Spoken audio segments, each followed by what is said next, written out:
Next on CBS News 8 at 5, an SDSU student accused in a sexual assault is released on bail. What we're learning about him.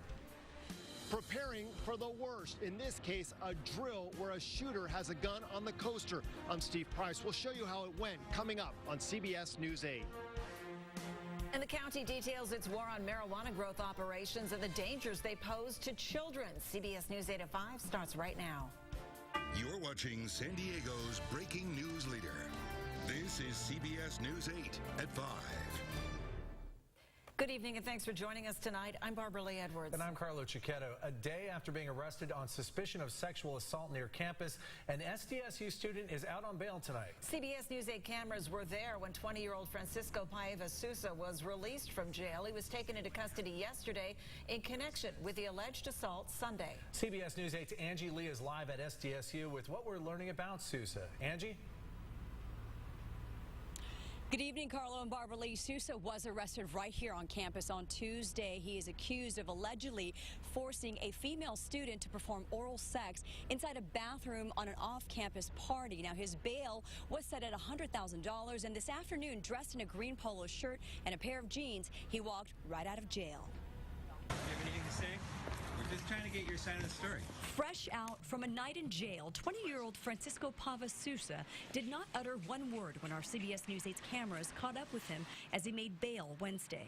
Why don't you just stop and say what happened? The SDSU sophomore is accused of forcing a female student to perform oral sex while at a party off campus, according to campus police. Detectives say it happened here on College Avenue sometime Saturday night or Sunday morning. It's kind of like scary to read about, and it's like it could have been me. Unlike the other string of alleged sexual assault cases at SDSU, this female student came forward, something freshman Bailey Fuumano says should be noted. It's really inspiring because that's something really scary to have to do and to be able to identify them. And it's kind of empowering because, you know, she can do it, anyone can, and it's nice to know that someone stepped up and did it. This is not the first time, though, a sexual assault case has been reported at this very duplex. Back in September, another female student claimed to have been sexually assaulted but refused to press charges. Meanwhile, this was Sousa's Twitter page just hours before his arrest. One of the tweets read, "If last night was the last party of the semester, let me tell you this, there wasn't a better way to end." Yeah, it was really good that they finally got someone, though. Joanna Alex says students have been taking to Yik Yak, a social media site, to talk about Sousa's arrest. A lot of people are just saying that they're really excited that the guy is going to jail. They're saying a lot of karma's going to come. The 20-year-old is the first to be arrested in any of the assaults reported this semester at SDSU. Students we spoke with say they're relieved to know law enforcement officials are not taking the assaults lightly. It sends a message that the school is going to be a safe school and people can come here without, and they can send their kids here without worrying, what's going to happen to them. Now, the 20-year-old SDSU student faces charges of false imprisonment and forced oral copulation. Coming up at noon at 6:30, our Richard Allen will take a closer look into Francisco Sousa's past and what he finds. That's coming up new at 6:30. Carlo? And thanks, Angie. Francisco Sousa will be arraigned on December 18th at 1:30 p.m. An Escondido homeowner gets a rude awakening when an SUV crashes into his garage through the roof. The driver apparently lost control while navigating a curve and went airborne and smashed into the structure. CBS News 8's Matt Johnson is live in Escondido tonight with more on that wild crash. Matt? Barbara Lee, it's been a nightmare day for the homeowner who says he hasn't had any sleep since this all happened just after midnight this morning. But you can take a look behind me. You can see what looks like extreme storm damage left behind from the bizarre crash. Within the last hour, a crew arrived to patch up the roof because the homeowner is worried some rain coming this week could create a whole new nightmare. My wife was sitting straight up in bed and just panicked because she was afraid it was an earthquake. A natural disaster causing this much damage seemed much more likely at the time than what really caused it, an airborne SUV. I can't turn the clock back and stand there in the road saying, no, go the other way. George Strother is staying upbeat despite the midnight wake-up call he got. A BMW SUV crash landed right into his detached garage when it lost control on Hubbard Avenue in Escondido. It is what it is, and we just have to get it fixed. A surreal sight left very real damage to Strother's own SUV that was parked inside. Despite the damage to the BMW, to the garage, and to other cars inside, the driver didn't stick around. I haven't got anything to say to him, really. I don't want to say anything very nice. But 3 hours later, Escondido police arrested one of Strother's neighbors on an unrelated domestic violence charge. We made an arrest down the street for an independent crime, and right now the investigation is being conducted to see if those two incidents are linked. 37-year-old Ben Port lives at this house on Hubbard Place, just a few houses down from where the accident happened. He's considered a person of interest in the crash, though an arrest in the case would be for a misdemeanor offense. Whenever there's no injury involved in a traffic collision and a hit-and-run traffic collision, it's a misdemeanor. You know, that could change in the result of an investigation, but right now it's a hit-and-run collision. Meanwhile, George Strother is left cleaning up the damage and waiting to hear from an insurance adjuster. He says he's got plenty to do to stay busy, but in one aspect, he feels like he has to hurry up. And invent some cover I can put up there that can divert our coming rainstorm so that doesn't become a swimming pool. Now, there's a guardrail that runs along Strother's house, but doesn't come up to where this crash happened. The homeowner says he plans to ask the city council to maybe extend it to come a little further up and possibly prevent another crash from happening. But this was a loaner BMW that crashed into the garage here. Coming up at 6:30, we'll have more information from police on why they say bringing charges could be difficult, even if they know who checked out the car. Back to you. Wild scene. All right. Thanks, Matt. Escondido police have not said whether drugs or alcohol were a factor in that crash. 7 women have filed restraining orders against a doctor accused of sexually assaulting women at an El Cajon clinic. The alleged crimes happened at the low-income clinic Volunteers in Medicine. Jeffrey Abrams, who was in court earlier today, is accused of sexually assaulting and taking photos of several female patients while they were undressed in an exam room.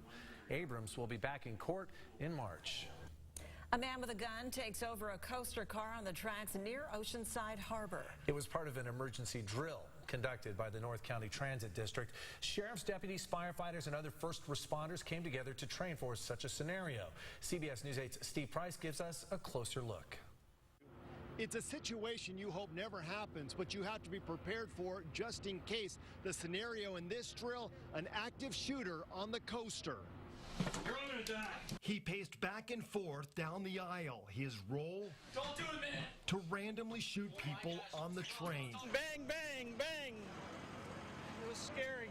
triggering chaos. I'm a victim who's been trampled by passengers attempting to escape the attack. I'm conscious, I've got a broken right arm, and I'm in great pain. An individual who, for whatever reason, decided that they were going to get on board our coaster train and start shooting passengers indiscriminately, basically going through the train and shooting individuals. San Diego Sheriff's deputies took the lead inside the coaster, giving them practice with very unique challenges. For one, the train could be moving and going through multiple jurisdictions.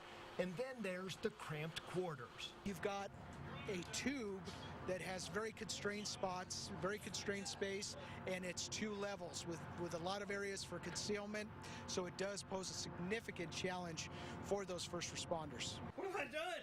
In this drill, the shooter takes his own life before deputies can take him into custody. Where's the help? But even with the suspect dead, there's still a chaotic scene with injuries. Help! We need paramedics. The Oceanside Fire Department took over from there, making sure those that needed to get to the hospital were transported. The entire drill took about 90 minutes, and organizers were pleased with the results. I think it went excellent. Today's drill did not take place on the main track, so coaster service was not affected. But what if there was a real emergency while this was going down? Well, they had a code word, and if that word was said, they all knew to break from here and go to the real emergency. Back to you in the studio. All right, thanks, Steve. The North County Transit District says that the most common crimes it handles include fare evading, vandalism, and trespassing. Dealing with violence is rare, but drills like the ones today ensure they are ready if and when it happens.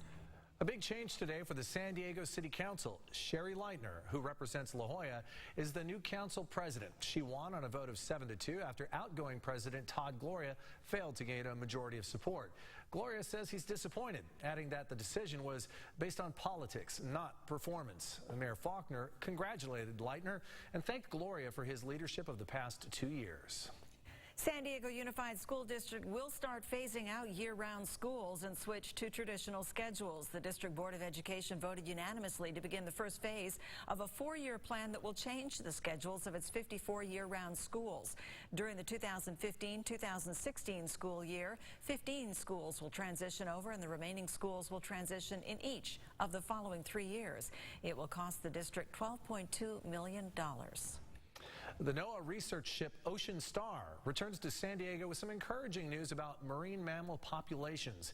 The ship has spent the last 4 months surveying whales, dolphins, birds, and other species off the west coast. Chief Scientist Jay Barlow says warmer water is attracting species that are typically found in tropical areas. It's sort of a good sign that the marine mammals, turtles, and the fish also are able to adjust their distributions to changes in the environment, because we expect to see more warming and more changes in the environment in the future. Barlow says some of the new species the crew spotted include pygmy killer whales and loggerhead turtles. He also says the whale population is making a big comeback after being nearly driven to extinction by commercial whalers. Let's check on our traffic now. Deb Hankey is live in Shop Parade over the 5 near Mission Bay. Hi, Deb. Hi, Barbara Lee, and that is where we are, the 5. We're taking a look at the southbound drive in an accident here just before the SeaWorld off-ramp. It's all on the shoulder, but it's been here for a while. This crash happened at about 4:30, so it's about 40 minutes old. They just pulled away, the fire truck did, and we've still got some CHP activity and several vehicles on the shoulder. So it's pretty slow going here, southbound 5, coming down from the split down toward Mission Bay, SeaWorld. It breaks free for a little bit, then more delays approaching the Coronado Bridge and getting to about the 94-54 area before things start to shake loose for the 5. The 805, definitely the busier of the 2 major southbound drives. It's slow from the split, pretty solid all the way to the 94. Taking a look at the North County, a couple crashes on I-5. The first one was a wreck on the North 5 around Villa de la Valle, so count on some delays there through Del Mar, and that's pretty typical, of course. And then on the South 5, working a crash at Encinitas Boulevard. Should be off on the right shoulder, but you know that's going to create some delays. And there's also an accident in the clearing stages of the North 163. That one's right around Washington. Once again, we're over the 5 here near Mission Bay, cleaning up a crash here near SeaWorld, and that is your first check of the roads. Carlo and Barbara Lee will send it back to you there at the desk. Thanks, Deb. So dark, so early. Incredible. The NFL approves a new personal conduct policy that will apply to everyone associated with the league. We'll have that for you coming up, and some of San Diego's most popular food trucks do battle, and it's all for a good cause. Plus, a battle is brewing on Capitol Hill over a proposed law mandating the labeling of genetically modified food. And temperatures a little cooler around the county today, but what's to come on Friday? Rain, lots of it. Your 8-day microclimate forecast is on the way.